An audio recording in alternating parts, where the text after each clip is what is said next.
Alright, man. Back again with another video. This time I'm doing my award prediction video, and I'm not gonna front. It's not gonna be how it was the last time, especially with my football video. I feel like this gonna be a little different, but we're just gonna go ahead and get into it. So, my MVP and my candidate. So, who I choose for MVP is a hard one, but I feel like I'm gonna have to go with SGA this year. The reason I'll go SGA because I feel like the Thunder will be the best team in the league. They have the infrastructure to actually compete for a championship. I feel like SGA is going to have another 30-point caliber season.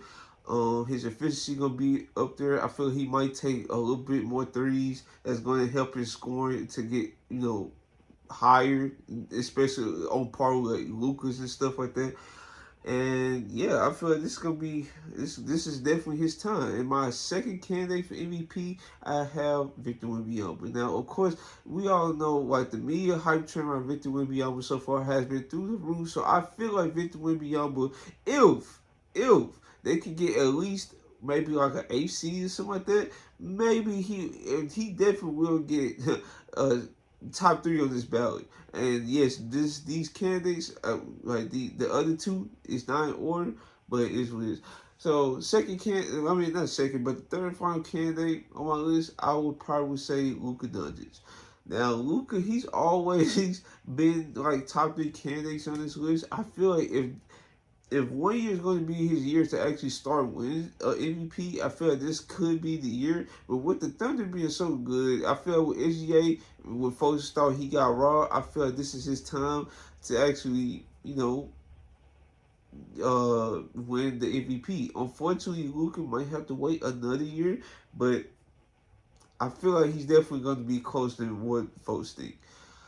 Okay, so we're going to go ahead and go to my Defensive Player of the Year candidate. So, number one, I have Anthony Davis. Number two, I have Victor Wembanyama. Number three is I'm still debating because this is really on the fly right now. Let me see. I got AD, Victor Wembanyama.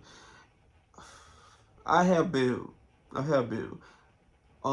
So of course, a reason why I have Anthony Davis because I feel like this year it gotta be the year that he wins the Defensive Player of the Year. Last year I really didn't feel that way because I felt we didn't have the great defensive scheme to actually make this turn to reality. But I feel like this year has a much better chances from what folks been saying from training camp that the defense is going to be more organized and the offense is going to be more organized. So that in turn, that's going to help AD the first part of the year case. Now, of course, he is definitely going against the uphill battle in the Victor Wembanyama media tour right now. He's definitely going up against that. But I feel like if the Lakers can at least get a top 10 defense, Anthony Davis will itch his name and to win this award. Now, the reason why I have Victor Wembanyama is quite obvious. He's a unicorn. He can move at what 7'4" he is. Like he can move with guards.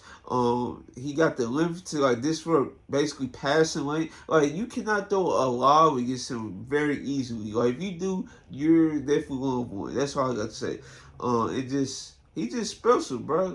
It's just simple. And then it's the reason why me is so like fond over here already because it's just how just his movement skills on both ends of the floor is just crazy. It's crazy. And in 3 years I have Bam.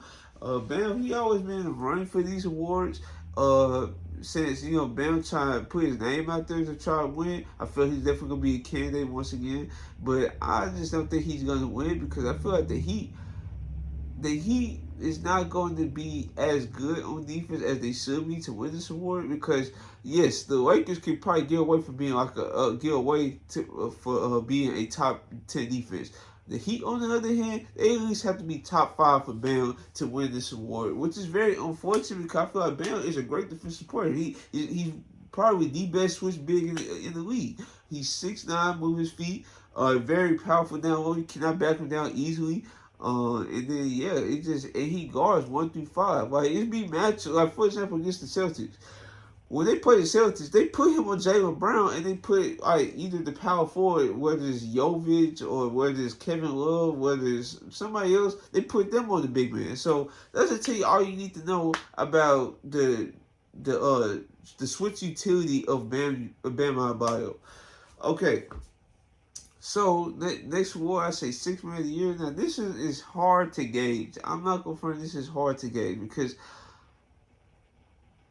I just don't know because okay, so last year it was like Norman Powell, Malik Monk, Nas Reed. So I feel like those Malik Monk and Nas Reed, they gonna be the candidates once again. And another candidate I'll add besides Norman Powell, I replace him off the list.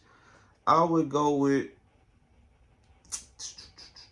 I can't think his name right now. It's on the tip of my tongue. Why I can't think of his name? Uh, Dang, I cannot think his name. It's like it's right there, and I cannot. Trey Murphy the third. Now, the reason why I say Trey Murphy the third is could be in the run for this award because his explosive scoring, his athleticism is off the charts. It's just, and I feel like if the Pelicans can at least get a top 6 to 8 seed, I feel like he's definitely going to make some noise for this award. Nas Reed, uh, he won it last year. In my opinion, that shit went to Malik Monk, but is what it is. But I feel like he's definitely being in the running once again. And he's definitely being relied upon for his scoring, his post up abilities, and even his defense. And then Malik Monk, who I think is going to win, I feel like the Kings are going to be much better than, well, not much better, but I feel like they're going to be better than what they were last year. I feel like this team can get almost close to 50 wins. If you haven't watched my video on the over under on the team's wins, I want you to check that out. Put that in the link in the description. But yeah, this team is legit. I won't say legit, but I feel like they got buried. They added another career next to De'Aaron Fox, since De'Aaron Fox not be relied upon to do all the shot creation, especially if Malik Monk not having a good game. You have DeMar Rosen, and then you have that element in the clutch where De'Aaron Fox, the defense not trying to load up on him. If they load up on him, then you can kick it to DeMar Rosen. He can do his shot creation in the mid range. Okay, so rookie of the year is hard. It's very hard because it's like the rookie or at the top end of this draft, I don't think they're gonna be as talented, but you never know because Victor Wembanyama, he started out slow, but he picked up towards the end. I feel like that could be the same for the top two rookies in this draft, and Alex Sarr and Rosario. I feel like that's his name. But yeah, and the guy I actually think is going to win this award is Dalton Knecht. Now, the reason why I think Dalton Knecht is going to win this award because I feel like he can average a legit 12 points a game. I feel like if he gets 20 to like 25 minutes a game, he definitely going to win this award because he got the shooting ability that only 1% of shooters have, like JJ Redick has said. He from the preseason. He crashed the offensive boards. That's what we need. So if he can average 12 points, like maybe like 6 rebounds, maybe like 2-3 assists a game, and with let's say 43, 38, 80 shooting splits. That's I feel like that's could be good enough for a rookie, especially since we don't know how Alex Sarr gonna look with his with Washington, since they got front court players like Kuz and Valanciunas and stuff like that. We don't know how Rosario is gonna look against the with the Hawks, since they have like DeAndre Hunter, they have Bogdan. And who's the other front court player? I say like Clint Capella, but he's not too much of a scorer. But you know what I'm talking about. Oh yeah, they got Nneka Okongwu and stuff like that. Like these are front court pieces that probably gonna be utilized more, especially like DeAndre Hunter on the other hand, in terms of scoring. Well, I would say him mostly, but I say him and Bogdanovich. I'm not sure how he's going to look, but like I said, time will tell. Coach of the year, I have three. I have Mark Daigneault. I have crazy thing about it. Shoot. Nah, I'm gonna put him on the list. Nah. I say Mark Daigneault. I say Joe Mazzulla, and I say uh, and I'll probably say like Tom Thibodeau. Yes, that would be my three candidates for Coach of the Year. Now, the reason why I went with these three, because I feel like all three will be like in the top 4 seeds, no question about it. Now, I'm like, it's very hard to gauge this stuff because the storylines and stuff like that is not heavily, it's not heavily favored compared to a award like MVP, for example. But Martin Daniel, the reason why I feel like he's probably going to win this award because, like I said, the Thunder is going to be the best team in the league. They had the added guys like Caruso, Hartenstein, who already roster that already has Lou Dort, for example. They have J Dub. They have shooters like Isaiah Joe. They have I'm trying to think his name. It's not coming. Oh, Aaron Wiggins, for example. Like they already added two great role players to already great team that was number 1 seed last year. Now, I feel like this is gonna be a year. Folks say they're gonna win 60 games. I also feel that way, but you never know. Especially with predictions like that, you just like I said, you just never know because everybody is gonna be guaranteed to win 60 wins, but it just don't happen for some odd reason, right? But yeah, I feel like, let me see, am I missing an award? In most improved player. Now, I'm not sure like who would be the candidates for this award. Like last year, I feel like DeAndre Hunter. I thought he was gonna be improved. I guess not. He didn't improve enough. Who's another player I could say? Ooh, I think Tyrese Maxey ended up winning the award if I'm correct last year. I think he was definitely a candidate on most folks' list. But yeah, I'm trying to think who would be some candidates for most improved player. You could say a guy like maybe,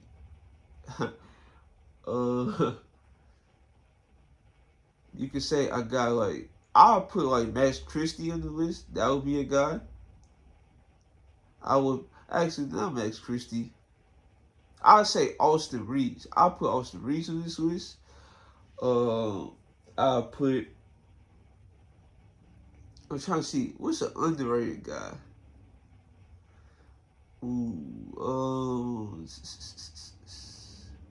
I'm trying to see what's an underrated guy that folks just don't see on their radars. I know Kobe White. He should have won last year, so I'm gonna put him on the list. And what would be my third candidate? I would say a guy like.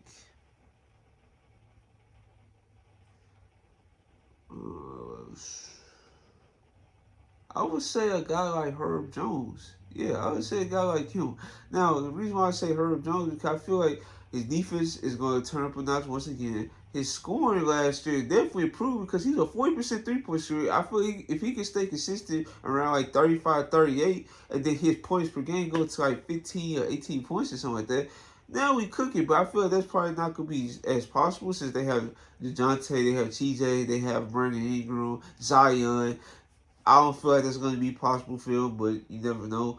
Like I said, Kobe White, he should have won last year. His scoring in the second half of the season was crazy since he's now going to be the second guy in the pecking order scoring now next to Zach LaVine. We're going to probably see his points per game go to like 22 to like maybe 25 a game. And then he gonna have great efficiency. So yeah, the ball is gonna be in his hands. So yeah, like I said, Austin Reeves. I feel a system that JJ Redick and the guys that's on the team that's going to be catered to them. I feel Austin Reeves points per game is going to take an uptick as well because with his efficient scoring, the way he can operate in the mid range, he can draw fouls with the best of them, and he can get to the rim. Yeah, I feel like this would be the time for Austin Reeves to be a candidate for most improved player. And his points per game is definitely going to have to take an uptick to actually get recognized for his award because there's definitely going to be a bunch of players that's going to be improving from their rookie seasons and stuff like that. So his points per game definitely got to be eye-popping to win this award. But yeah, that's really all I got to say for today's video. Hopefully you guys like, comment, subscribe. And this is your boy Terrell, and I'm out.